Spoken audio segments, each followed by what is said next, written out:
time. When are you? I'm always meditating.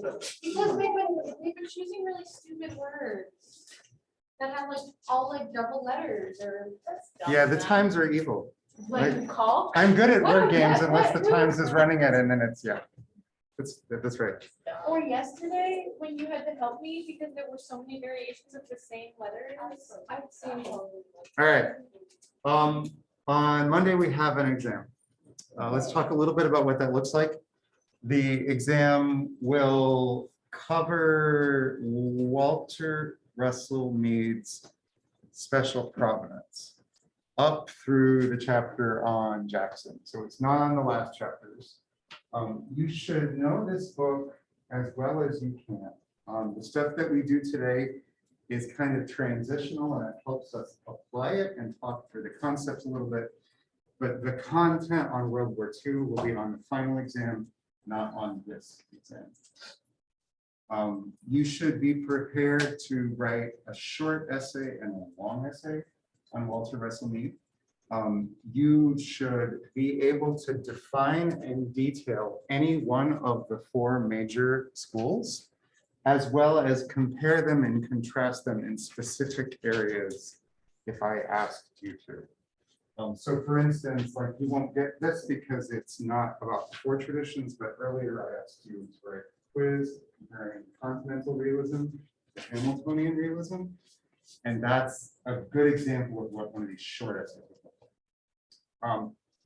You should also be prepared to do something we haven't done much in class, and maybe we can do a little bit today, which is tell me what you think of the argument. So be prepared to do a little bit of a critique. And you don't have to do this in a specific way, but you can talk about what you like about it, what it helps you understand about the world today, or what you think its limitations are, drawing on either McDougall or one of the sources that we've read, but yeah. You need to do more, in other words, than simply regurgitate the argument, but you need to kind of think analytically and philosophically about its strengths and weaknesses. In that sense, right? Because this isn't simply a history course, it's a political, I almost said political science. I'm not sure if we do that here. But if it's a political philosophy course, as it should be, then you need to be able to have normative thoughts about good and bad, better and worse. So, questions, comments? There are no objective questions on this exam. You just write 2 essays.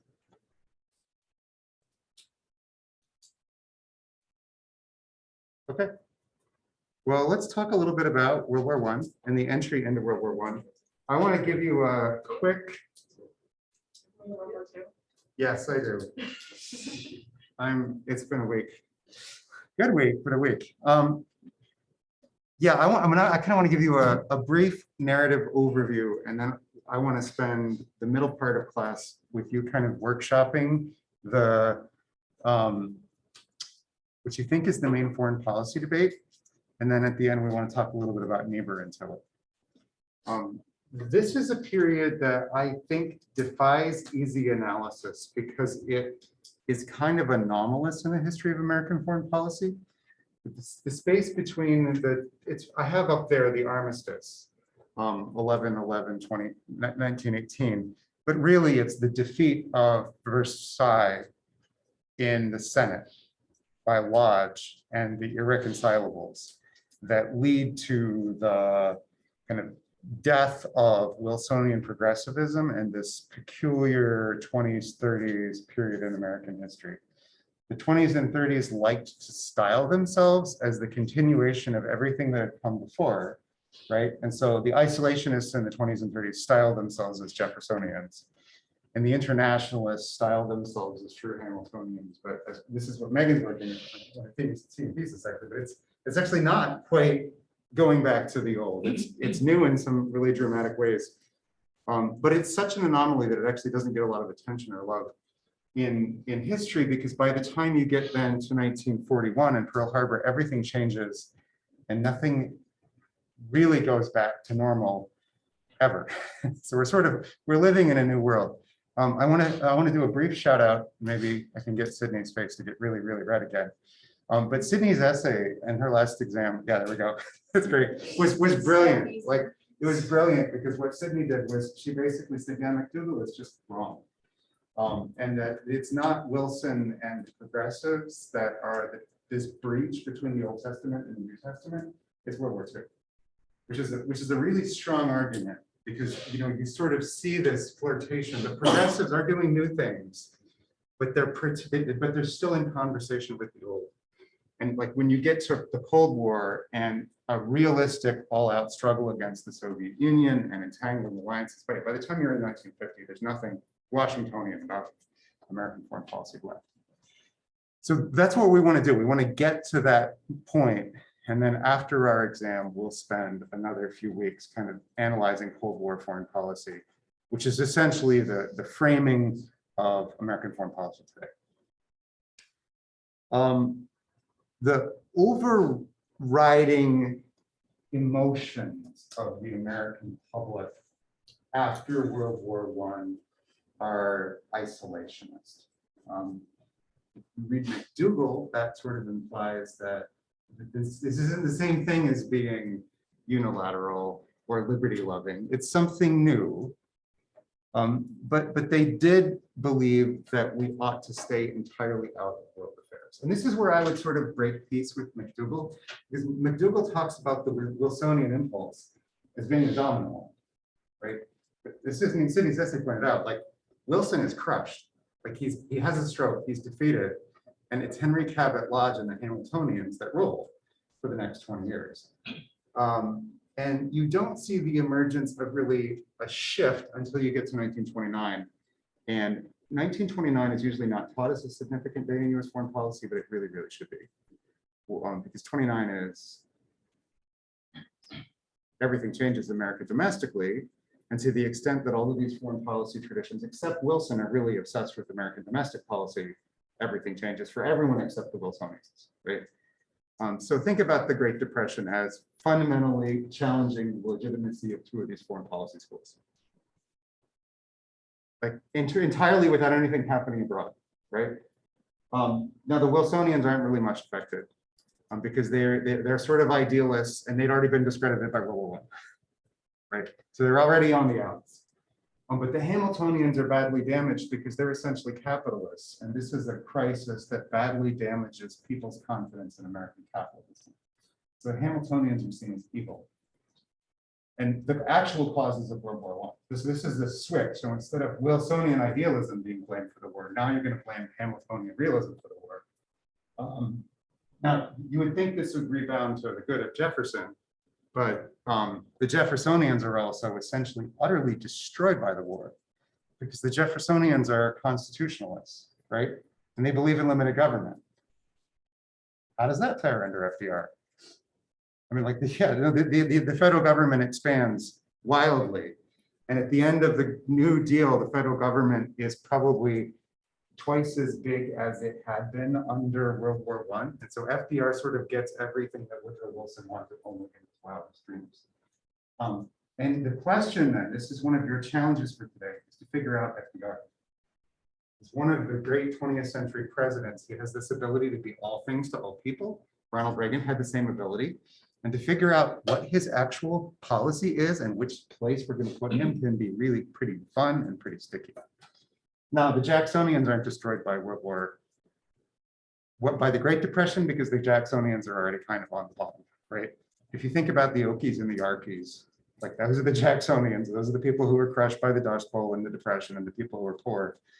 But in some ways, their authority in American foreign policy is lifted because everyone else is discredited. And so I think there's a sense in which the mid-20th century is a real Jacksonian moment. It's a moment when they get to make their impact.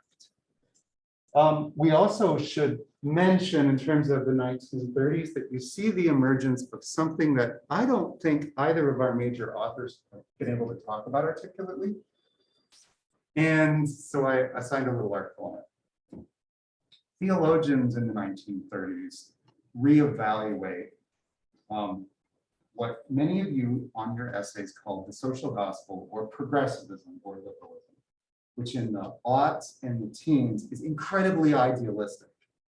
And you see American theologians in the 20s and the 30s sort of saying, we've got a choice to make. Either we can renounce war and be pacifists and embrace the purity of our principles. Or as Niebuhr is going to say, we can recognize that there's evil in the world and Christians might need to get their hands dirty to do something to stop it. And so this debate actually between Wilsonians and then lax Wilsonians, we'll call them liberal realists, is a really powerful moment. Niebuhr is no small figure. He has not a lot of influence on evangelicalism, so Houghton students generally don't know who this guy is. But if you want, okay, who does Martin Luther King quote as a theologian? He actually is quoting Tillich and Niebuhr most of the time. Who does President Obama quote when he quotes a theologian? He tends to quote Reinhold Niebuhr. So there's a sense in which, in terms of foreign policy, Niebuhr is the most important theologian of the 20th century. Because of what he's saying about evil and how do we engage with the world. So we'll want to wrestle with that a little bit at the end of class. The actual events of the 30s are in the reading. I don't want to dwell on it too much, but the trigger for World War II isn't Pearl Harbor. It's the Japanese invasion of China in 1937, right? And the invasion is generally seen in the world sphere as being unprovoked, as being a bid for empire, as being everything that the League of Nations was designed to prevent. And the League of Nations utterly fails to deal with the Japanese invasion of China. There are atrocities on a mass scale that make anything look like what happened in World War I, like child's play, and the League does nothing. We tend to be more worked up about Munich and the kind of appeasement of Hitler, which is a sign that we're moving toward a global conflict. But this is essentially a diplomatically managed event, and this is an utter failure of diplomacy. And then what follows is a twofold debate, which your readings, this is their focus. There's a debate within Japan on what are our strategic foreign policy goals. And then there is a mirror debate in the United States. What should we do in response to what seems like Japanese imperialism? And what not just seems, what should we do in response to Japanese imperialism, and what should be our foreign policy position? So as you're thinking this morning, maybe you might need to separate World War II into different components. And I would actually encourage you to do that. There are 4 World War IIs, and 2 of them are really significant diplomatic crises for America. There's the initial Japanese invasion and America's response to it. And then there's the British invasion of Poland and the isolation of England and the American response to that. Did you just say British invasion? I probably did. I can't describe to you the depth of my frustration with the fact that I'm wearing a mask right now. It's not that I'm anti-mask. I'm actually wildly pro-mask. It's effectively destroyed my ability to teach effectively over the last 2 years. Those of you who remember me freshman year, I would come in early in the morning and I would have a vast amount of coffee. And I would basically just chug it for 2 hours straight and pour it all over myself and pour it over the floor. And it's kind of like a holy baptism of coffee. And I can't do it. So I know I'm actually really excited post spring break. Like, I'm sorry for y'all, but I'm going to just stand back here, surround myself in a wall of chairs. I'll stay 6 feet away from you. And I'm going to drink really hard. It's true. It's true. All right. Back to this. So you've got this is when the first phase of World War II starts. This is when the second part of World War II starts, and it's the Soviet-German alliance, which is a diplomatic thing, and it's bizarre and it makes utterly no sense. But it's that diplomatic moment that sets everything else in motion. And so the US has got these twin crises on 2 different parts of the world, and the question is, how do they respond? The fall of Paris in some ways is an afterthought to this. I mean, nobody really expected the Germans were going to do it that fast, but the French hadn't been able to beat the Germans in a war since Napoleon. This is the US response to that crisis, which is Lend-Lease. And you see Roosevelt then begin to articulate a new US foreign policy. And the question we have to figure out is, what tradition is this Roosevelt foreign policy in? You see it in a couple of hints. You see it in his Lend-Lease, his desire to send destroyers and munitions to the British, in total wild violation of all of the neutrality acts from the 1920s and 30s. There's his For Freedom speech. which you didn't read, but it's this idea that, freedom from want, freedom from fear, freedom of speech, and freedom of religion for people everywhere in the world as a kind of universe. That's Wilsonian. Then the Germans launch, this is when World War II phase 3 starts. The Germans that betray the Russians and launch Operation Barbarossa in June, and it's devastatingly successful. And the Japanese kind of say, they're distracted. And so they launch an invasion of Indochina, which is an escalation because that's a French colony and that's not where they were supposed to be. And the US then has to respond to that. But see, there's a sort of staggered response. But FDR is trying to manage 3 different crises now. And the US at this point in time had a sort of one crisis military. And so it can't adequately respond to all of them. And so it's got to figure out how do we manage the crisis. The Battle of the Atlantic begins in earnest in the summer of 1941. And I want you to think about what that means. If the Japanese had not invaded China and Pearl Harbor had never happened, we would have still been in World War II. Because we're at that point in a hot war in the Atlantic Ocean against submarines. And the American media is lying through their teeth to American citizens about the fact that the war is happening because they are trying to help and support FDR. So this is a war that's largely unknown by the American public. And they don't want the public to find out about it because then they might have to stop. So this is as a constitutional historian, I'm really ripped up about this particular moment because I teach both US foreign policy and US constitutional history. My constitutional history hat at this point is screaming, dictator, dictator, dictator, dictator, like he's going to war without the American people. And my foreign policy hat at this point is like, yeah, actually, he saved the world. This is a really difficult moment for me because of the battle between these things. And this is why trying to figure out his foreign policy is so hard. There's a diplomatic attempt, and given that this is happening, given that the Navy is already at war with FDR, with Germany, we don't want war with Japan, right? So there's this diplomatic attempt to diffuse the crisis because neither the Japanese nor the Americans really want to fight a war against one another. And diplomacy fails in November. So the Japanese launched the Pearl Harbor attack. And about 10 days later, the German army is stopped outside of Moscow. And the whole world changes in that 10 days, right? Because if Germany's going to take Moscow, then Pearl Harbor is brilliant. And when Hitler gets turned back, and the Russians then begin phase 4, which is the 3 or 4 year long crushing of the German army. That's like the most brutal and ugly part of the war here. And the US entry into the war then kind of creates phase 4 because we fight this ocean. It's World War II is actually really messy, and until 1941, it's several separate wars. Questions about the narrative?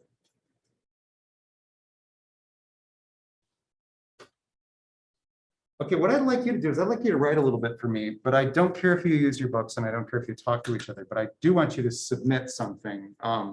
Cody, you can send me an email, that's fine. But show me what you're thinking. Like based on your reading and what we've just laid out, I want you to tell me what you think the foreign policy debate is. Like it seems like I think that there's an existential crisis in American foreign policy over who we are going to be in 1941 and in 1938. And tell me what you think, what is the debate between? And pick 2 of the schools and say, I think these are the 2 sides in this debate. Is it a pro-war, anti-war debate? Is it a Wilson versus Hamilton debate? I mean, how do you see this debate over American foreign policy unfolding? That's my question for you. But again, I don't care if you talk to each other or brainstorm. Yeah.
And you can look things up. I mean, that's fine too.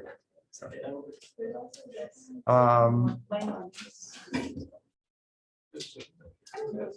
okay. So yeah, your goal is to have something written that you can turn in about 10 minutes, okay? And then we'll spend 15 minutes. You can tell me what you think is happening. We'll try and map some things So is out on this the like board. technically a quiz or? Yeah, this counts as a quiz grade. So this in some ways is a gift because this is a quiz grade in which you can use your phones. So like, yeah, Merry Christmas. Right before a test, it's very gutsy. I just gave something back. So like, I'm like, yeah, let's see. Yeah. This would kill me.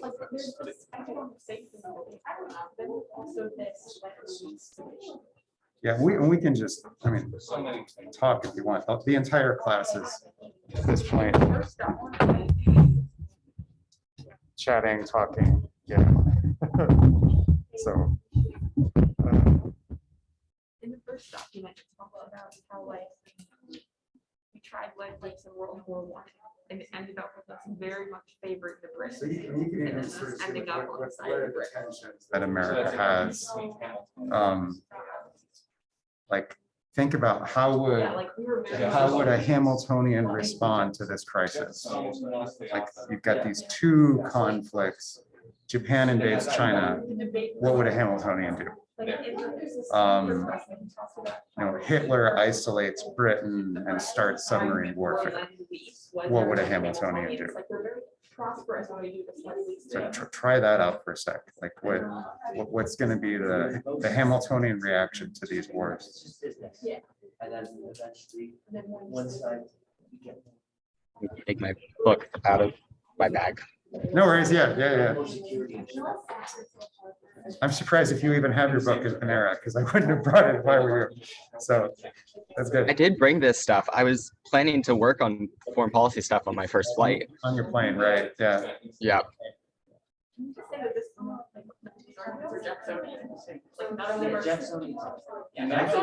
There is a brilliant Jacksonian argument, but the Jacksonians aren't writing anything down, right? There's like, it's the Jacksonians are like, they're living the Duck Dynasty life. They're listening to the radio. They hear the fireside chats and they're like, yeah. So when FDR is like on the radio, he's talking to Jacksonians and that's where you catch Jacksonian foreign policy, but you're fair. Like, Like not in any of the documents. No. Yeah. No one's Yeah. saying go all in. FDR is driving a limousine and smoking cigarettes from a cigarette holder. Like he is not a Jacksonian. He's not pretending even.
But you just need to choose one.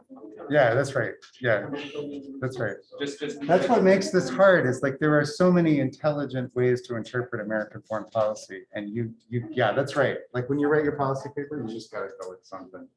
You can't say, oh, there are 14 options, Mr. Secretary. Pick one of them. No. No. Then you'll be working at a think tank.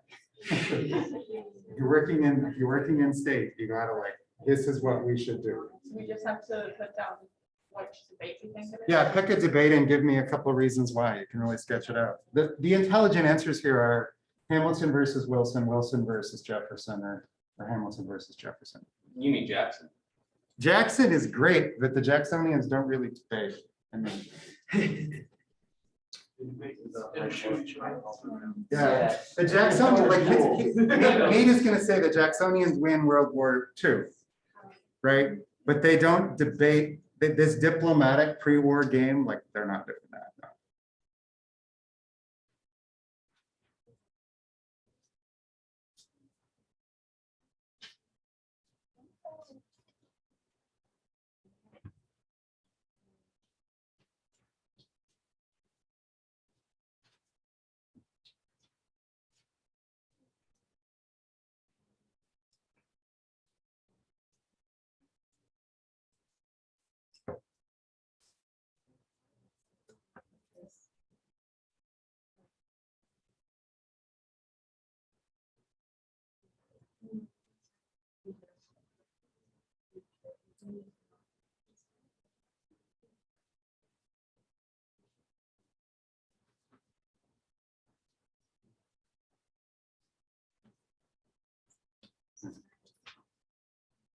5 more minutes to get a few lines in.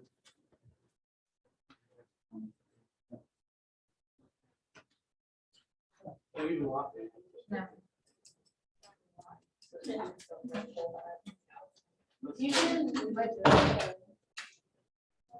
No, you can wedge it there. You can wedge it there. You might write the red light. I almost did. And we start singing wedges. I think we do that. We put the purple together finally there on top. Yes. If it's less than 5 foot, it's much cheaper, but And he's not less than 5 foot. No, the goal is to get one that is 4'11" and gaslight the entire department to thinking that they're actually Mylander's height. You know, Mylander's like 4'10". Like, you guys even know him?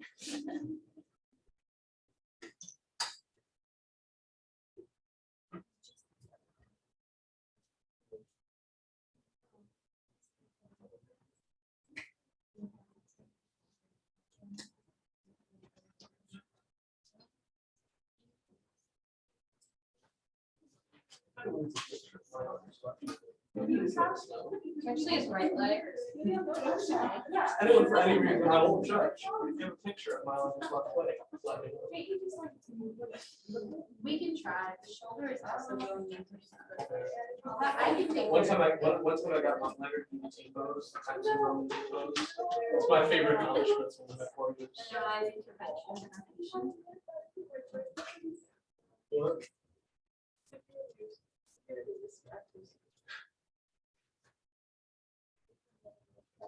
What is everyone else saying? Hamilton versus Jefferson. Interesting choice.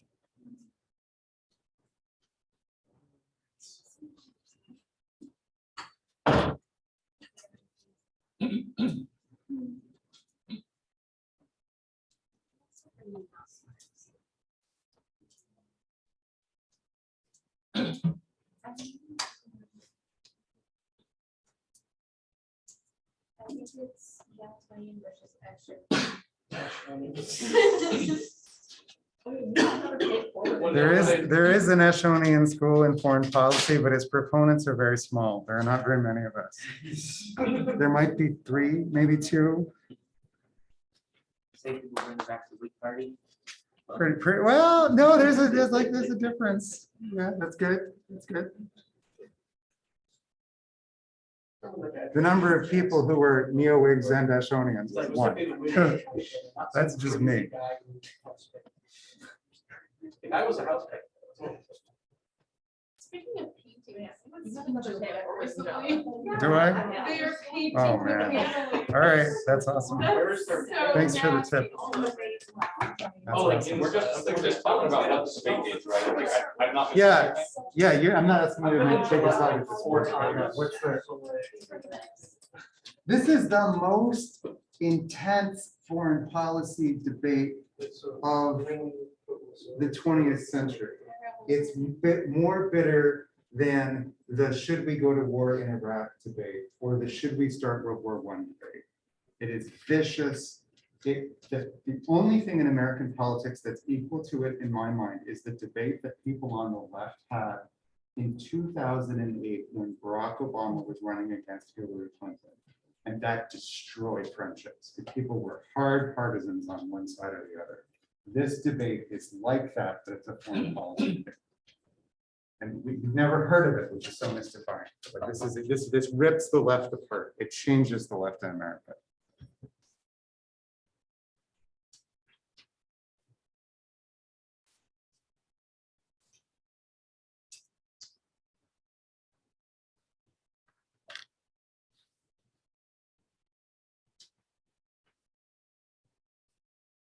All right, 2 more minutes. Just write something down. This is messy and tentative, and I'm just gonna.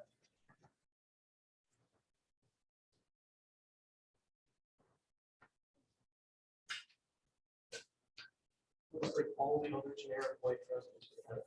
Let's try something.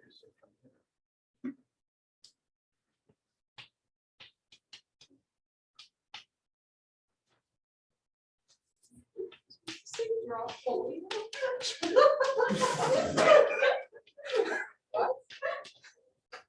I gotta finish writing.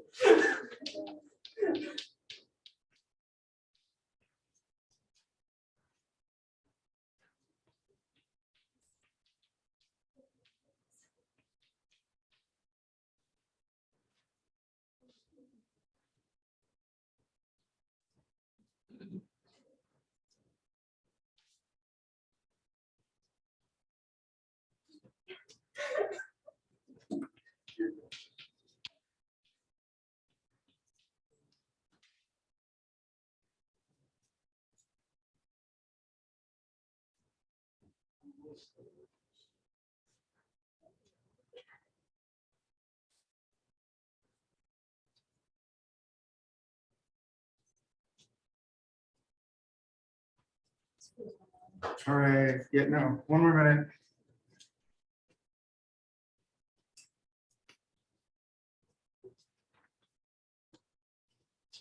I love teaching and I hate grading, so I'm always more interested in the quizzes pedagogically than I am in terms of what you know. So like, we should need to be able to, the idea is these are categories of analysis, these schools. And can you apply them to a new situation? Because like later on in the semester, or like maybe tomorrow, we'll be doing this with the Ukraine, right? We just, yeah, right. Well, I'm hoping if the Ukraine gets invaded, you'll start thinking even outside of class. Shock. All right, let's talk. Yeah, you've got stuff on your papers. We don't have a lot of time. Okay, so I'm interested with, like, you're not all gonna agree on what the debate is. That's fine. But what do you think is the main debate here? I didn't ask you, I don't really think it's a Jacksonian debate. How do the Jacksonians feel about Japan and Germany? During the war, No, before 1941. Our conversation stops at Pearl Harbor. they probably don't care. Yeah, that's right. Oh, I was gonna say because, well, that's just, I don't know if we're not considered Pearl Harbor or not. Are we Yeah, considered? not Pearl Harbor. Okay, Yeah, I got, Yeah, no, they can't. After Pearl Harbor, the Jacksonians are like, they stabbed us in the back. Our honor has been offended. Boom. But the Jacksonians are primarily about honor. And this doesn't seem like it invokes American honor. So they're like, what do you? Okay, the other schools care. So how? And the other schools actually do diplomacy. I mean, the Jeffersonians don't necessarily want to go to war, but they care about diplomacy, unlike the Jacksonians. So what do you think is the main debate here? Go ahead. I mean, the Hamiltonians, they argue that like the Lend-Lease program is very prosperous stuff, and we did it in World War I. Okay. Lend-Lease is kind of a Hamiltonian issue, yeah. That's right. Who's, yeah? I'm sorry, you were from the freedom of the seas. Yeah, that's right. So the Hamiltonian reason for intervention would be freedom of the seas. At least in the context of World War 2. Let's call them 2.2, right? So that the German war, submarines are the reason that Hamiltonians want to intervene, and that's the reason they would support Lend-Lease. Who were their primary opponents? When you're arguing for Lend-Lease, yeah, The Jeffersonians. right? Because the Jeffersonians argue that like you do this Lend-Lease program and then you start favoring one side and then they, Right. like, inevitably drag you into the war on a certain side. Like, Yeah. Yeah, so the Jeffersonian policy, remember the essence of Jeffersonian foreign policy when he was president was the embargo, right? So the Neutrality Act that Gerald Nye is proposing is actually deeply Jeffersonian. The idea is that, yeah, let's just stay out of this. This isn't our affair, but it's not like we can just sit back and do nothing. To stay out of it is actually going to require a diplomacy, and the diplomacy is going to be strict neutrality. Yeah. So this is the debate in between 37 and 40. There's an intense debate between Jeffersonians and Hamiltonians, right? Yeah. So and the Neutrality Act. The compromise position that they actually reach is called cash and carry, which means that the British can buy as many weapons as they want, but we're not going to ship them. So if you you want to risk the Atlantic Ocean, go for it, knock yourself out. But we're not going to do that. And that position collapses in 1940. Okay. Other debates that you see, yeah. I thought it would also be Hamilton and Jefferson. We think Hamilton interested in open trade. Yes. where Japanese infringement on like all of the states in the nation states. in the Yeah. Pacific, closing down their ports essentially, prohibiting on trade. Yeah. So in World War 2.1, the Hamiltonians insist on the old dollar diplomacy of half, and China needs to be open. And they've insisted on that vis-a-vis the European powers. Now they're going to insist upon that vis-a-vis Japan. Who's against that? Well, let's say, what might that mean? So you want the Japanese to open China to trade and not to conquer it, and not to make it part of your Greater Asia co-prosperity sphere. I forget what the exact term is, but yeah, it's a euphemism for empire, essentially. The Wilsonians would appreciate not conquering stuff. Okay. It's like you get involved in that a little bit. Yeah, so the Wilsonians are, they would support intervention versus Japan. They're really suspicious of capitalism, but you would feel like the violation of the League, what they call euphemistically the rape of Nanking, which is the pillaging of one of China's largest and most important cities, would trigger intervention. Yeah.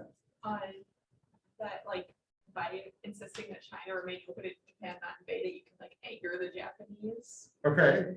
Because like Japan has like no natural resources, like they're on the mindset of like Okay. they need Yeah. to conquer to get Now, all this stuff. This is something I wanted to point out because yeah, it seems like the opposition to dollar diplomacy is coming from somewhere else. The arguments against dollar diplomacy aren't really Jeffersonian. And the Wilsonians and the Hamiltonians seem like they're sort of not completely on the same page, but yeah. So what's the argument why you don't bother with Japan? You don't want them to like attack us and get angry. I mean, maybe, but I mean, in the 1930s, like people are just, they're so convinced that war begins by capitalist meddling, because that's their interpretation of World War I. That they don't understand the real nature of the Germans or the Japanese, or maybe the Russians. So this is sort of Niebuhr's point, is like, you need, these are all too idealistic in some ways. If you look, there was one document in particular, and this is what Megan's channeling, is that really didn't fit any of our foreign policy schools, right? So you've got this debate between Stanley Hornbeck, who's arguing for economic sanctions. Hornbeck is Hamiltonian, I think, right? And it may be working in concert with Jeffersonian. They're trying to build this alliance. The Jeffersonians don't want war. The Hamiltonians want freedom of the seas. So they've got this sort of alliance. And Ambassador Grew comes out sort of sounding like a continental realist. It kind of sounds like Vladimir Putin. He's like, you don't understand the Japanese. Stop talking about the Japanese as if they're Americans. They're not. They're not going to behave rationally from your point of view. This is what the Japanese are like, and we have to engage with them accordingly. So yeah, I want you to see this. They're like, both of the books that we've read are kind of meta-theoretical, and this is they model, and modeling is really, really powerful for helping you to think about what you view, how you view the world. But there are lots of kind of people in the State Department who are trained by people like me and not by people like Dr. Meilander, and they don't really think like modelers. They think like national area experts. So like George Kennan, whom we'll encounter in a few classes, is essentially trained like a historian by somebody like Dr. Solano to study Russia like a historian. So he doesn't really operate based on models. He operates based on a particular national culture and what he thinks the people are going to do. And those people really tend to work one of the two realism schools. And in that sense, they're so educated that they sort of drop out of our analysis because they stop thinking like Americans, and they start thinking like Eschians or Gruians or Kenites or whatever, right? Like you develop these really idiosyncratic interpretations to your own country. And those people can have a massive influence on foreign policy if they get the ears of the right people at the right time. So we talk about Kennan in a few weeks. Kennan basically invents US foreign policy versus Russia. And things start to change a little bit. So yeah, I see Grew as a kind of almost a continental realist, right? He's essentially saying that the Japanese, their empire is on the rise, and they see themselves as this as being their legitimate interest. And you can apply economic pressure to them, but if you do, you have to recognize what's going to happen. That they're not going to behave like Hamiltonians because they're not Hamiltonians. That if you embargo the Japanese, they're going to war. Turns out, yeah, actually, that's right. You know, the economic pressure that Jefferson deployed worked really well against Britain and France, and it doesn't work so well against, you know, non-capitalist actors like Russia and Japan. Okay. What about what in this debate looks Wilsonian? Because they'll basically operate on the principle that the world must make safe for democracy. Yes.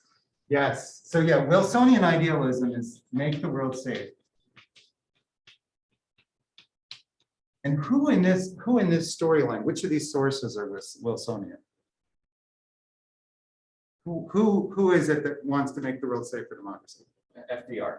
It's not Gerald Nye, it's President. yeah, it's FDR, right? So FDR is a Wilsonian progressive. He was the Undersecretary of War during World War I. Like he's a Wilsonian. He's a thoroughgoing Wilsonian.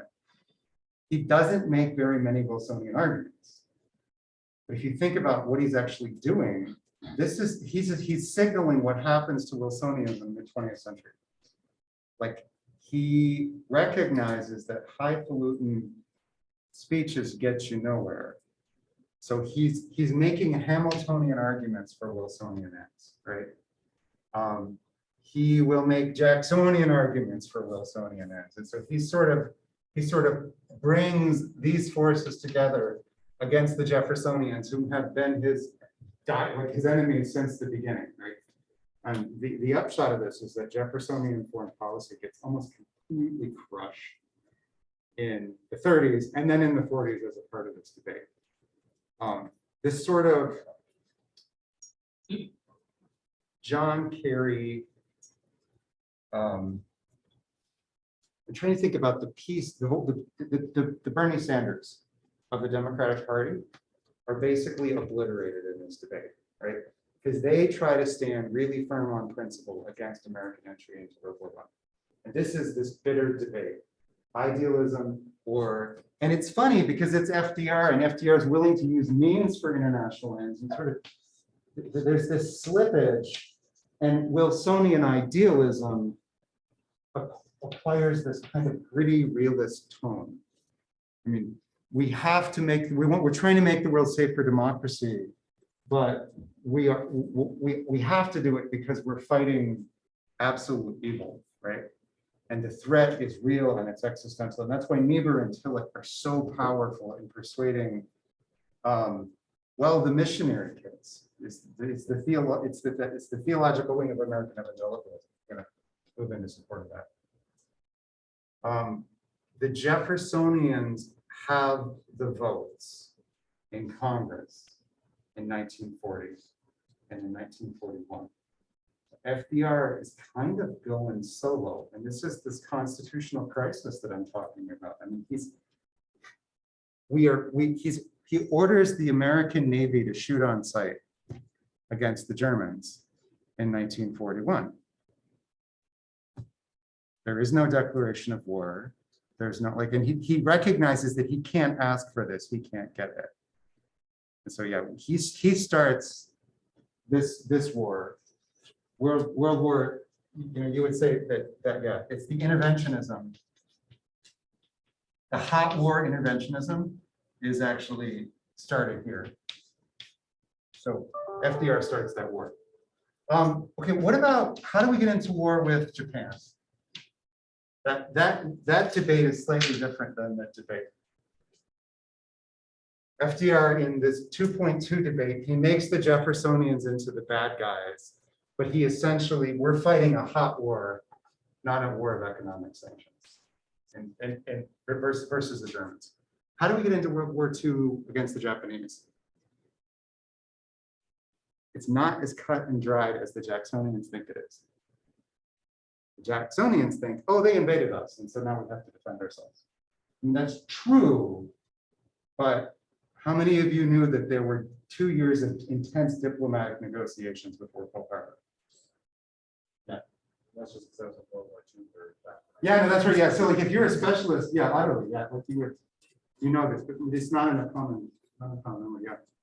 Why do those negotiations fail? Because it's the Japanese and the Americans do have national interests that direct them away from war.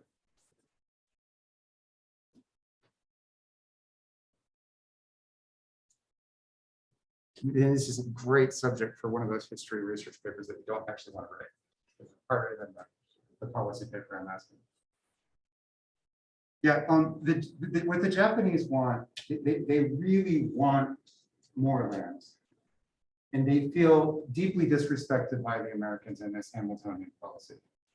And they're not willing to stop fighting without being given something, and the thing that they want is northern China. They'll give Shanghai back, but they're keeping Beijing for 25 years. Essentially, that's the upshot. If you read the diplomatic cables carefully, there are lots of promises on paper, but that's sort of the quid pro quo. We've invaded Vietnam. We will give Vietnam back, but we get to keep northern China for 25 years. And we both get to exploit the rubber in Indonesia. And the Hamiltonians are like, are you out of your mind? Because the Hamiltonians, remember, aren't actually realists, right? They can't cut that kind of a deal because their uncompromising moral principle is freedom of the seas. That's like an existential liberty for them. They won't give that up. And so that idea, they have to surrender the dollar diplomacy that's been around for 40 years. They won't do it. So there's a sense in which there's a desire for peace on both sides, but neither side is willing to give up their fundamental principles. I don't think the Hamiltonians realize that the Japanese aren't Hamiltonians. So they think that they can push them in this negotiating game, and the Japanese are actually continental realists. And so they're like, okay, well, we're gonna take a gamble on this. And they recognize it's a gamble and they recognize that it's risky. But they think they're fighting Hamiltonians. This is where Mead's book is actually really helpful in understanding World War II. Like everyone thinks, what happens if you provoke the Americans? The Hamiltonians will unleash their second-rate navy. Right? And what actually happens? 16 million Jacksonians join the army and get in votes that the Hamiltonians are very happy to take them there, but they essentially liberate Western Germany and they retake. And it's the Jacksonians who would have conquered and invaded Japan and paid the 500,000 casualties necessary to do it. But then the bomb happens. And so like, yeah, there's a lot that happens at the end of the war that changes it. The last phase of World War II is different than the first phase. So we'll have to come to that after the exam. Okay, questions about this? The substance of this isn't on the test, okay? But I want you to get in the habit of learning how to think about these different schools and say, okay, what's the current debate in foreign policy? So like at the end of the class, you should be able to say, well, what's the debate on Ukraine? Who's fighting now? Like the voices that we're hearing, the op-eds that are dueling between the Post and the Times, like what's the debate? And you should be able to do that. But yeah, don't stress about Nye and Lend-Lease and Four Freedoms. That comes later. All right.